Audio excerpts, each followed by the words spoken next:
So I'm toying with this idea of recording, let's say, reacts or reactions to some clips of movies that I find quite compelling to share some insights where I'll then illustrate a few ideas or insights as a result of what I'm saying for what it's worth. And so it's just a test, but we'll see how it comes out. And this is a clip from Margin Call, this movie from, I think, 2015-16, and it's about the 2008 stock crash.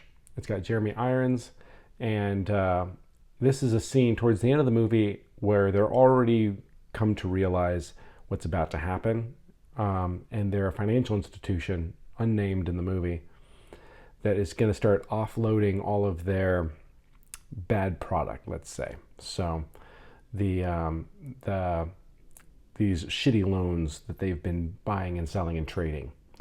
And Jeremy Irons is the CEO of the company, and I forget the name of the actor. You'll recognize him, but he's going to come in and want to quit because he's just sick of it. He's like, we're putting people out of work with this. And then Jeremy Irons has an interesting monologue about, you could say, a take on capitalism. And so I'm going to play it. It's only a couple of minutes, and then I'll do some visuals kind of illustrating some insights related to it. So for what it's worth, we're going to try that and see how it comes out. So anyway, I'll play the scene, and then I'll pause it a couple of times and do some visuals.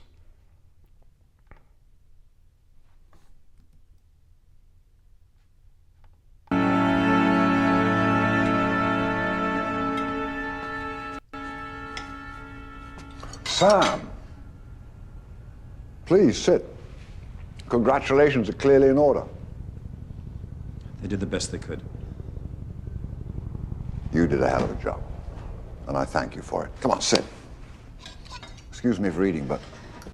Them saying they did the best they could, he's talking about these sellers that, again, on Wall Street are buying and selling these stock products that are related to mortgages and housing loans.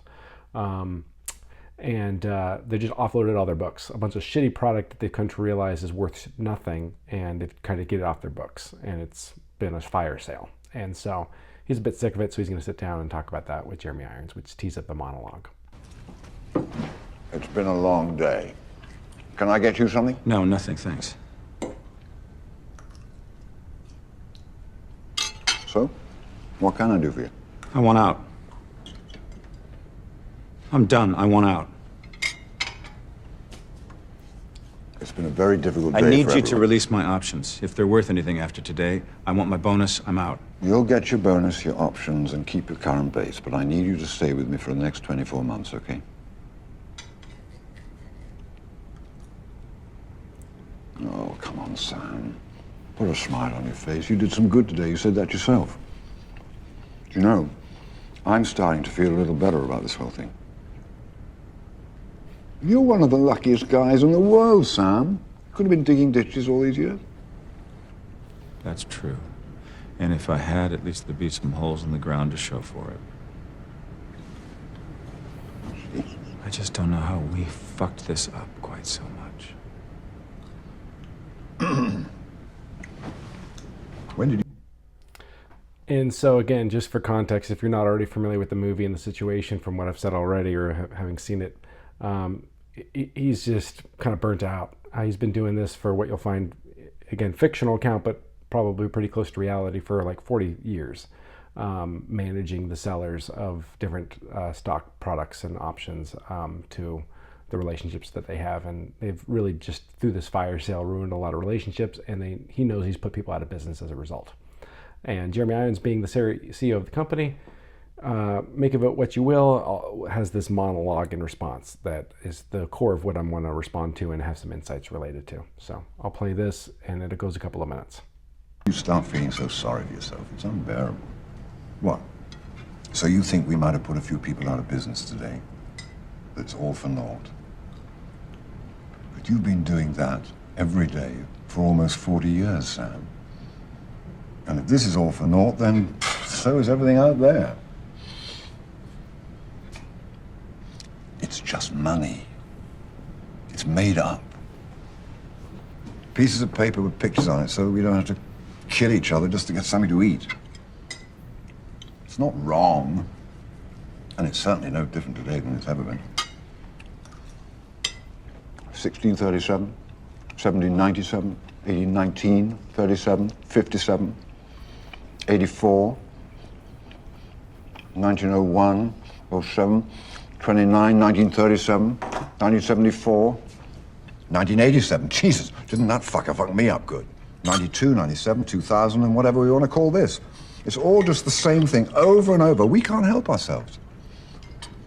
And you and I can't control it or stop it or even slow it, or even ever so slightly alter it. We just react. And we make a lot of money if we get it right.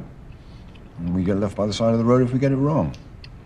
And there have always been, and there always will be, the same percentage of winners and losers, happy fucks and sad sacks, fat cats and starving dogs in this world. Yeah. There may be more of us today than there's ever been, but the percentages, they stay exactly the same.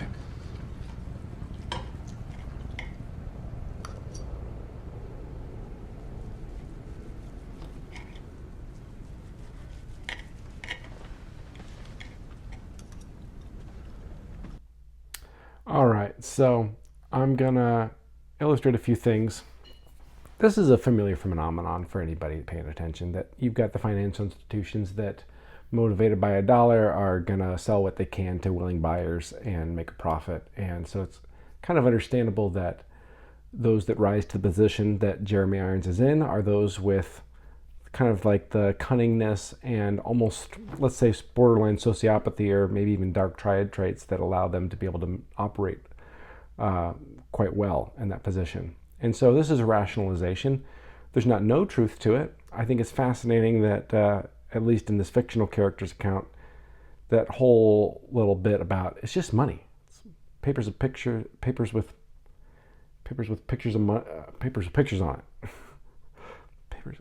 What did I say? Some good alliteration there, but it is just money. It's a medium of value that we use to use stuff. But if you understand the perverse financial incentives that arise, you can see the rationalization here that I don't give a shit whether there's value here or not. There's no such thing as real value.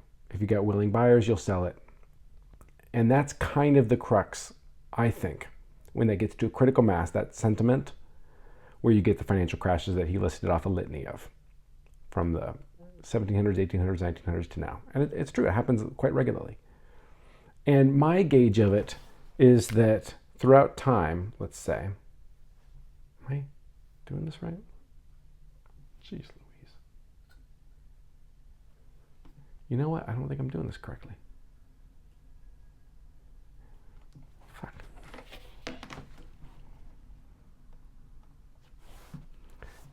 Darn.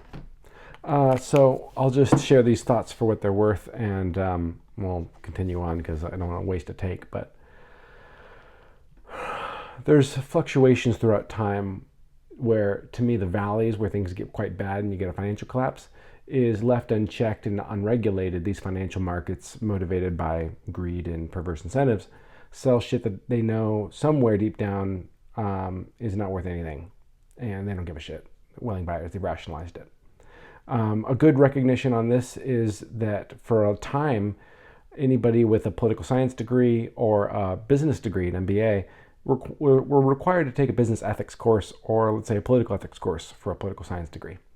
Well, you can see points in time where that was quite prevalent, and then points in time where that was less prevalent, and it was allotted to just be an elective, and fewer people that were getting those degrees were required to take an ethics course. Well, anytime that happened, literally within years, you saw a spike in corporate malfeasance and negligence and fraud. And so if you're not teaching people, however it's being taught in these college courses, that there is a certain amount of ethical responsibility involved here, well, then they're going to just start to do their own rationalizations, very understandably to an extent, although not, excusing it, that allows for this line of thinking. And again, you can rationalize anything. Right? And so he says, I'm just playing this role. It's like a person saying, I'm just an apex predator in my environment. If it's not me, it's going to be somebody else. It's the kill or be killed food chain of life, circle of life. Except we're not really apex predators anymore. We haven't been for a long time. We're something else entirely. We run the whole fucking planet. We're not like a polar bear anymore. And that begets a certain amount of responsibility should we desire this ecosystem to go on further, because you're not able to really have infinite growth on a finite biosphere. It's kind of self-explanatory, and yet people rationalize around that. And so it's like a drop of rain that is like, well, I'm not flooding. Everything else is flooding. But they're a water droplet, or an ant, or however you describe it. And so it's not judging honestly any too harshly. This is recognizing interesting, sentient phenomenon. Not to anthropomorphize, but I don't think this is exclusively human phenomenon. This is sentient dynamics, maybe embodied in a physical form, or lizard brain or caveman brain of, more rocks or something, or more something. It's optimizing for finite gains, thinking that's the smart thing to be optimizing for. Although I don't think any person that optimizes for that is going to find that that's been a positive use of their time.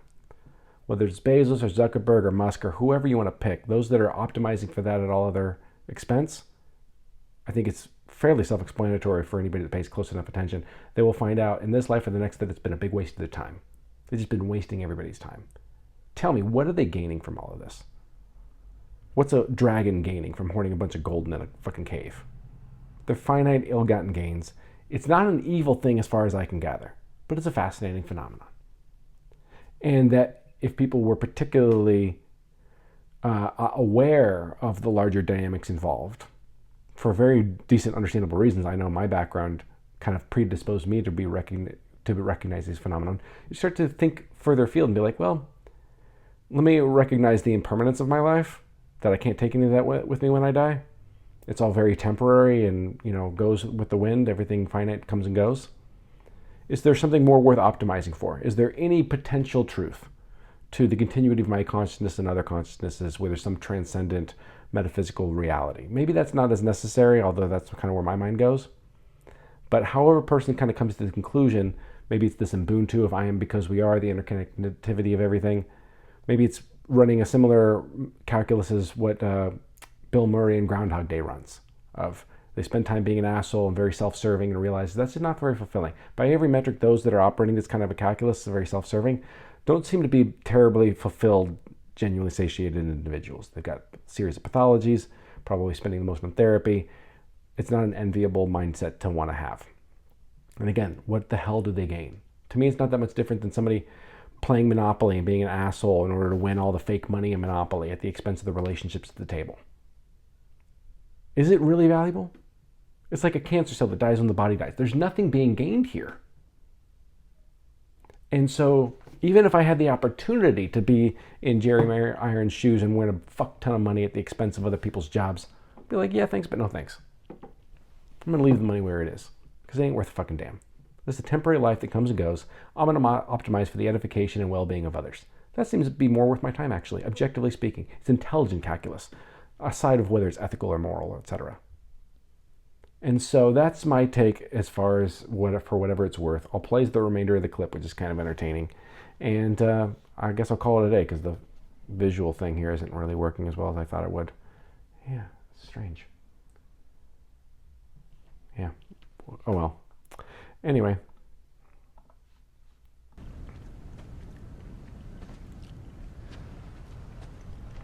I'll do it, John, but not because of your little speech, but because I need the money.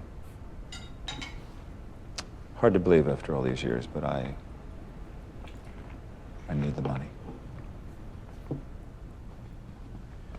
Executive dining room. Do you want coffee or tea? No. You gonna keep the kid? Keep him. He's getting promoted. It's all hands on deck now, Sam. There's going to be a lot of money to be made coming out of this mess, and we're going to need all the brains we can get around here.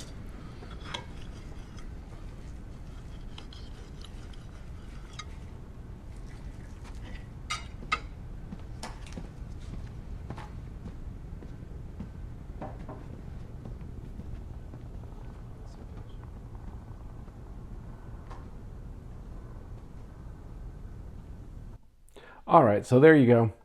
that kid being promoted is the one that recognized the glitch in the system, or what, if you want to call it that, where he's like, you know, historical curves and models are pointing out that things are going to start getting rocky really quick. They're selling shit that doesn't have actual underlying value. If you're familiar with the terminology, they were, or The Big Short is a really good movie on this, but they were triple B, double B, B, and then even triple A rated, what do they call it? I forget, but these just complex products that were made up of mortgages, sold to people that couldn't afford the houses that they were living in. And so once they hit a certain critical mass of people that started to foreclose on their homes that they couldn't afford, then you got this, you know, Hail Mary, you know, this just hellscape that emerged, as well as people betting on it and betting on it and betting on it. And it's just, again, it's driven by people that are like, I couldn't give less of a shit if there's any value here. As long as I can make money off it, that's what I'm going to do. This is what reveals the whole of capitalism. It's like methamphetamines. It'll get you a fuck ton of growth, but you'll end up in a ditch. So pick your poison. What do you want? All right, any decent person trying to do their own mental calculus as to what's worthwhile to optimize in the course of their lives, and if you can say that there's any distribution to that, better and worse things to be optimizing in the course of one's life, or is it just in all things being equal moral relativity? If you've got that, well, then we live in a hellscape, and you might as well just, you know, shoot yourself now. But whether you recognize it through a Bill Murray situation where you operate from that calculus and eventually realize self-evidently that, oh wow, that's not very fulfilling. Like a person who makes a habit of, you know, lying, cheating, and stealing isn't exactly fulfilled.